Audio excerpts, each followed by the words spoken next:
আগামী জাতীয় সংসদ নির্বাচনে টাঙ্গাইল ৮ আসনে আলোচনার কেন্দ্রবিন্দু দেশীয় শিল্প অঙ্গনের পরিচিত নাম লাবিব গ্রুপের চেয়ারম্যান দানবীর সালাউদ্দিন আলমগীর রাসেল। বহু বছর ধরে শিল্পায়ন, কর্মসংস্থান সৃষ্টি, সামাজিক দায়বদ্ধ উদ্যোগ এবং মানবিক কর্মকাণ্ডে সরাসরি যুক্ত এই শিল্পপতিকে ঘিরে এলাকা জুড়ে তৈরি হয়েছে নতুন আগ্রহ ও প্রত্যাশা।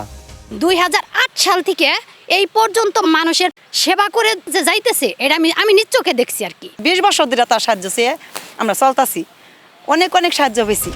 টাঙ্গাইল ৮ আসনের মানুষের কাছে সালাউদ্দিন আলমগীর রাসেল এখন পরিচিত এক বিশ্বাসযোগ্য মুখ, নতুন ভাবনা ও উন্নয়ন সম্ভাবনার এক বাহক হিসেবে।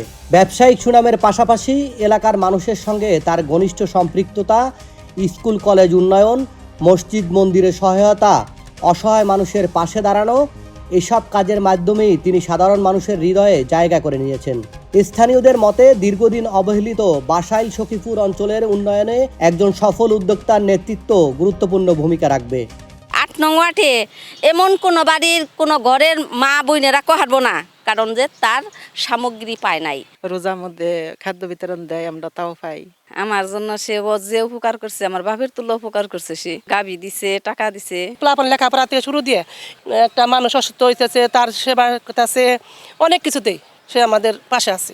অসুস্থ ছিলাম, অনেক টাকা পয়সা দিয়ে চালাইছে। বাজারের উন্নয়ন হবে, রাস্তাঘাটের উন্নয়ন হবে, সকল কিছু ভালো হবে।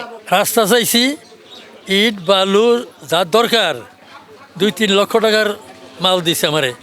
এই আসনে বিএনপির প্রাথমিক মনোনয়ন পেয়েছেন কেন্দ্রীয় ভাইস চেয়ারম্যান আহমেদ আজম খান। তিনি এর আগে 3বার এই আসন থেকে বিএনপির মনোনয়ন পেয়ে নির্বাচন করে 3বারই পরাজিত হয়েছেন।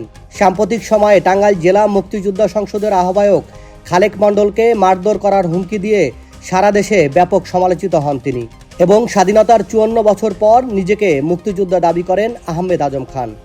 আপনাকে কিন্তু আজ পর্যন্ত যা বলা হয়েছে ভদ্রভাবে বলা হয়েছে, অভদ্রভাবে বলার সুযোগ আপনি তৈরি করে দিচ্ছেন, মনে রাখবেন। আপনার হাত এত লম্বা হয় না, আমার হাত লম্বা না, বলে দিলাম পিঠের কামড়ে থাকবে না, খামোশ।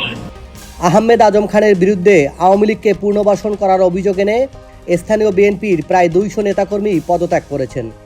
নতুনদের আগমন, আওয়ামী লীগের পুনর্বাসন এবং আমাদেরকে হেয়ত তাচ্ছিল্য করেছেন, নিঃস্ব করেছেন, কলিজায় রক্তক্ষরণ হয়েছে তার এই আচরণে। জনাব আব্দুল খালেক মন্ডল সাহেবকে উনি অকথ্য ভাষায় গালিগালাজ করেছেন।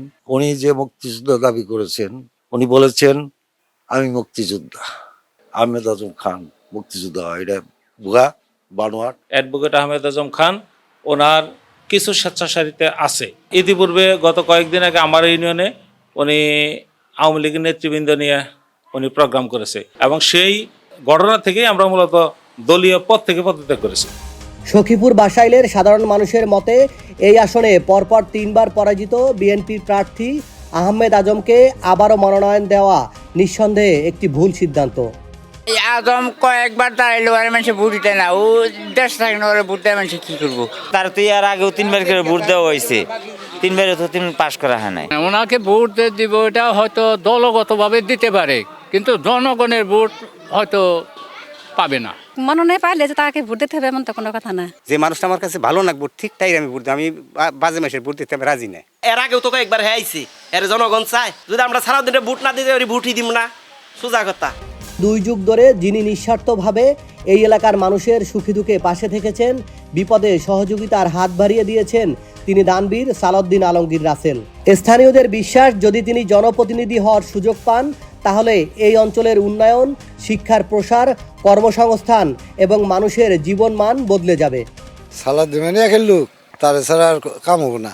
ভোটটা আমি তো দিমু, আমার সংসার 6টা ভোট দিমু, তারপরে আমি এলাকায় যাবো, সবার কাছে ভোট ভিক্ষা চাবো। খুব ভালো লোক, হ্যাঁ, ব্যবহার খুব ভালো। হ্যাঁ, আমরা আর কেউ রেছে না। আমাদের মন মতো একজন লোক পাইছি, এখন যদি আল্লাহর রহমত ওই পর্যন্ত নেয় আমরা ইনশাআল্লাহ তাকেই দিব, যে প্রতীক নিয়ে আসুক। কত হুইল চেয়ার, তারপরে কম্বল, শীতবস্ত্র এগুলো দিতেছি, এটা নির্বাচনের কোনো শর্ত নাই। আমার এই কথাটা স্পষ্ট বলার কারণে পাবলিক একটু দেখে যে না, বিনা শর্তে উনি অবদান রাখতেছে। টাঙ্গাইল 8 আসনের বাস্তব সমীকরণ হলো, বিএনপি যদি চূড়ান্ত মনোনয়নে শিল্পপতি সালাউদ্দিন আলমগীর রাসেলকে বিবেচনা না করে, তাহলে গত 3বারের মতো এবারও বড়ডুবি হতে পারে আহমেদ আজম খানের। সাইফুল ইসলাম, ভয়েস বাংলা, টাঙ্গাইল।